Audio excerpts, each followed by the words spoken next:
Guys, I got some news to tell y'all. Do you guys remember the pastor Eddie Long? It is a lot more information we did not know. They are saying they finding some stuff in this mansion. In my mind, I'm thinking, you know what? It's going to be a lot of those videos, just like the Diddy videos with those, you know what? I'm not going to say because I don't know. But that was the first thought in my head when I saw this title. Okay. So mind me, my head done flip off, y'all. Make sure y'all like, share, subscribe. Ooh, the spirit don't want me talking about it. Knocked my hat off. The spirit don't want me to talk about this. You know it's good. You know it's good. Let's react. I know you guys love to react on this channel, so let's start reacting more. And I want to know what you guys think. I want you guys to comment in the comment section. Make sure you guys like, share, and subscribe. And let's hear what they have to say. Is accused of coercing 3 young men into relationships. Steve Osunsami has details of the lawsuits. Behind the iron gates of a Georgia estate worth $1.4 million, a secret was buried for years inside the walls of a man who once filled stadiums in the name of God. The fortress belonged to Bishop Eddie Long, the preacher who paddled grown men into obedience. And what came tumbling out after his death made even the loyal members of his church question everything they ever believed. The federal lien that exposed everything. Let me tell you something that still feels surreal when you say it out loud. Months after Bishop Eddie Long was buried in an off-white robe with a gold cross resting on his chest, a federal document landed inside the DeKalb County Courthouse that nobody in his congregation was ready to read. The Internal Revenue Service had filed a lien against the late bishop and his widow Vanessa for $335,216. The document stated that there was a lien in favor of the United States on all property and rights to property belonging to the taxpayer. This was the same bishop who drove a Bentley off the lot of his Lithonia mansion while reporters chased him down for answers. And now, the very government he once partnered with under the Bush administration was knocking on his widow's door, asking for money he no longer had. New Birth Missionary Baptist Church, the kingdom Eddie Long built from 300 members into a claimed 25,000, was reportedly carrying a debt of $31 million by the time his successor took the pulpit. The membership had quietly shrunk to roughly 10,000. The fortress on Hunt Valley Drive was still standing, still gated, still grand, but the empire it represented was hollowed out from the inside. Have you ever noticed how the things people show off the loudest are usually the things they need to protect a lie? That mansion was the loudest thing Eddie Long ever owned, and what was hidden inside the paperwork of it would unravel a doctrine that millions of people had trusted with their souls. The boy who could not please his father. Long before the cathedral, the Bentley, and the federal lien, there was a little boy in Huntersville, North Carolina, who could not make his daddy proud. Eddie Lee Long was born on the 12th of May in 1953. His father was the Reverend Floyd Long, Jr., a Baptist minister who carried the weight of the pulpit into the kitchen and the bedroom of his own son. Imagine growing up under a man who preached love to strangers on Sunday and could not give it freely to his own child at home. That kind of wound does not stay buried. It grows roots. After studying business at North Carolina Central University, he took a job as a sales representative for Ford Motor Company, selling cars, charming people, learning the rhythm of persuasion. Then he enrolled at the Interdenominational Theological Center in Atlanta. He wanted the pulpit. He wanted the authority his father wore so casually. What almost no one in his megachurch ever knew is that Eddie Long had been married before he stood in front of his beloved Vanessa. He married a woman named Deborah Houston in 1981. The marriage ended 4 years later, and the paperwork that came out of that divorce was sealed in a Fulton County courthouse until reporters from the Atlanta Journal-Constitution dug it up nearly 30 years later. In a counterclaim filed during the divorce proceedings, Deborah alleged that Eddie had a violent and vicious temper, and she stated that he beat her with his fists when she was 7.5 months pregnant. She said she and her son had to flee the family home in Fairburn to ensure their safety. Long's attorney, Craig Gillen, would later call those allegations absolutely not true. The son from that first marriage, Edward Long, grew up to work as the youth director at New Birth. That is a sentence worth reading twice, because the bitter irony of where this story is heading lands harder when you understand who was watching from inside the building. By the time Eddie Long walked into New Birth in 1987, he was a 33-year-old preacher with a hidden past and a hunger to build something so big that no one could ever look down on him again. And that hunger was about to find its perfect feeding ground: the spiritual daddy. The church he inherited had only 300 members and was quietly dying in Lithonia. Within a few short years, Eddie Long would turn it into one of the largest congregations in America, and he would do it by becoming something his father never was: a daddy. He preached the prosperity gospel with the body of a heavyweight boxer. He wore shirts that hugged his chest in a way that made grown women fan themselves in the front row. He stacked gold chains over his collar and flashed a Rolex when he raised his hand to bless the offering. He told the Atlanta Journal-Constitution in 2005 that they were not just a church, but an international corporation, and he bragged that he dealt with the White House, with Tony Blair, with presidents around the world. The growth was staggering: 25,000 members, 240 acres of land, a $50 million cathedral built to hold 10,000 worshipers in a single service. But here is the line he gave that still chills me when I read it back. He boasted that mothers brought their grown sons to him for paddling. He said when he told them to bend over, even on a Sunday, they would bend over. He said it was because they respected him. He said it was because he first died for them. You hear that, and you understand the gospel he was selling. It was not Jesus on the cross. It was Eddie in the pulpit, and his body was the proof of the doctrine. He held the funeral for Coretta Scott King in 2006. 4 American presidents sat in his sanctuary that day. His ministry received a $1 million federal grant under George W. Bush's faith-based initiative.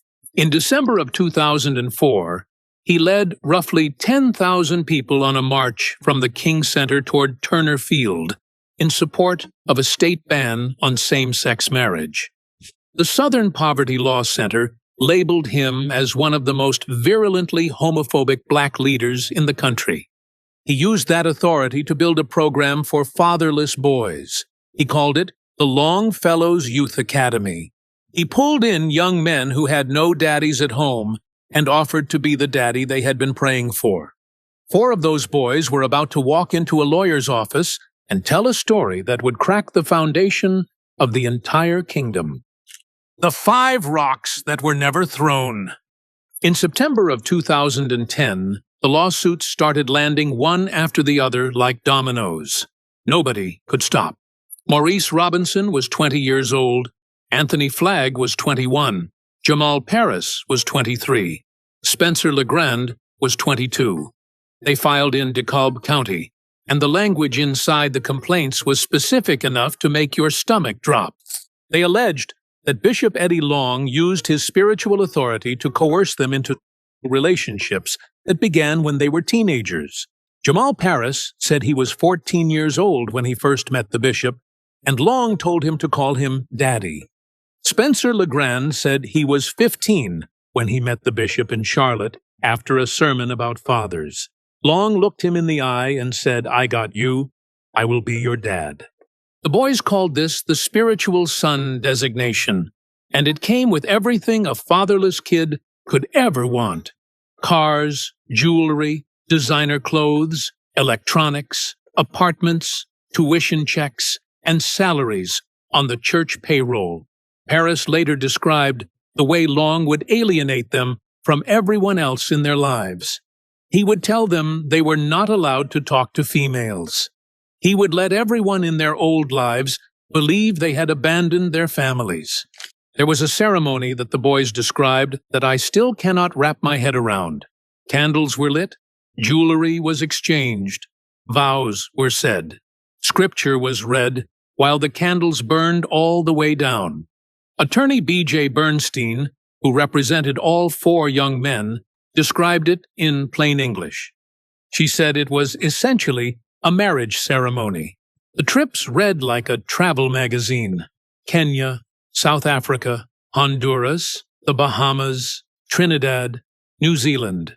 Legrand said that when he was 17 years old, in a hotel room in Nairobi, jet-lagged and exhausted, the bishop urged him to take a sleep aid, and what followed that night was kissing and rubbing that he never asked for. Then Bernstein released the photos. Bishop Eddie Long is posing in what looks like a bathroom in a tight red muscle shirt. The picture had been sent from his BlackBerry in November of 2008. Signed Eddie L. Long, amazed by his grace. Bernstein looked at the cameras and asked a question that should never have needed asking. She said, "What pastor in his right mind sends a picture of himself posing in his bathroom in a muscle shirt?" A 5th young man named Sentino Kemp never sued, but he joined the settlement. He had Long's name tattooed on his wrist. The interview Jamal Paris gave to Fox 5 is one of the heaviest pieces of testimony I have ever watched. He looked into that camera and said that a man cannot look him in his eye and tell him that they did not live this pain. He said, "You are not a man, you are a monster." He said he could not get the sound of the bishop's voice out of his head, and he could not take enough showers to get the smell of that man off his body.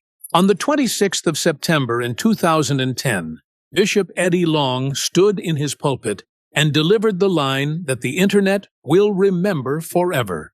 He said he felt like David against Goliath, but he had 5 rocks, and he had not thrown a single one yet.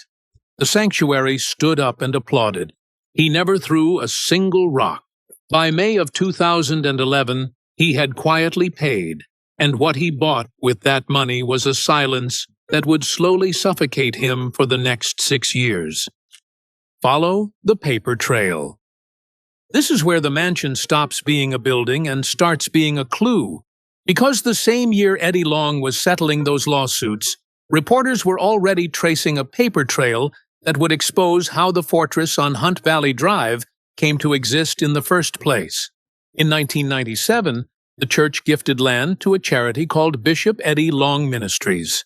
In 1998, that charity used a $1.16 million mortgage to purchase the property. On Christmas Eve of 2003, in a self-dealing move that should have raised every red flag in the building, the property was transferred out of the charity and directly into Eddie Long's personal name. The same day, a $300,000 loan was taken against it. 3 more mortgages would follow. Then, in 2006, the property was quietly deeded back to the church. Eddie Long once testified under oath that basically Bishop Eddie Long Ministries was Bishop Eddie Long. Read that quote again. He admitted in plain language that the charity and the man were one and the same. WSB-TV's Jody Fleischer found that the church had paid roughly $200,000 in property taxes on the bishop's house and nearly $85,000 on his private jet. Between 1997 and 2000, the charity gave Eddie Long more than $3 million in salary, benefits, and property. Senator Chuck Grassley opened a Senate Finance Committee investigation into 6 televangelists, and Eddie Long was one of them. But the deepest betrayal was still ahead, and it had nothing to do with the boys. Eddie Long stood in his pulpit and introduced a young man named Ephraim Taylor to his entire congregation. He called Taylor his friend, his brother, the great Ephraim Taylor. He told his members that everything Ephraim said was based on the Word of God. There was an internal memo inside New Birth that warned the church that Taylor intended to take advantage of the members. The introduction happened anyway. More than a dozen church members lost over $1 million in what turned out to be a Ponzi scheme. Ephraim Taylor was sentenced in March of 2015 to 19 years and 7 months in federal prison. By the time the lawsuits were paid and the Senate had finished asking questions, the body that Eddie Long had used as a billboard for God's favor began to do something that no doctrine could explain. It began to disappear. The Vanishing Man. In August of 2016, a video surfaced online of Bishop Eddie Long doing curls in a gym, and the man in the frame did not look like the bishop anybody remembered. He was gaunt. He was hollow. The muscles he had built his whole sermon style around were gone. He told his congregation that he was on a raw vegan diet and that he had rejected what he called the slave menu. He said he was going to live to be 100 years old. A month later, the story changed. A church spokesman finally admitted there was a health challenge. By December services, Eddie Long was completely bald and visibly frail. He stood in front of his people and told them he was ignoring their calls because everybody wanted to ask questions, and he did not want to rehearse facts. The gospel singer Kim Burrell publicly tied his decline to the scandal. She said nobody would be saying that you have AIDS unless a homosexual man had come out and revealed what you did behind closed doors. The rumor took on a life of its own. Bishop Eddie Long died on the 15th of January in 2017. He was 63 years old. The church issued a statement that said only that he had succumbed after a gallant private fight with an aggressive form of cancer. He never publicly answered the conspiracy theories. His funeral lasted 6 hours on the 25th of January in 2017. Deion Sanders broke down in tears and said this was a father figure to him, and he told the crowd that perhaps they were wrong about this man. Eddie Long was laid out in an off-white robe with a gold cross and rings on his fingers. His daughter Taylor wrote that she loved him and thanked him for being perfect. And when the cameras packed up and the parking lot emptied out, the real question started to surface. Within months, that question had a federal answer. What the fortress really hid. So we land back where this whole story began, standing at the gates of the mansion on Hunt Valley Drive, asking what was actually hidden inside. And I want to be honest with you, because the answer is not what the internet rumors promised. There was no secret room full of gold. There was no buried chest of cash dug up by surprised family members. What was hidden inside that mansion was something far more devastating. It was a doctrine. The IRS lien was just the receipt. The mansion itself, according to the property records, had been deeded back to New Birth in 2006. The bishop did not even legally own the home where he died, because the church and the man had blurred into one entity so completely that nobody could tell where the pulpit ended and the personal property began.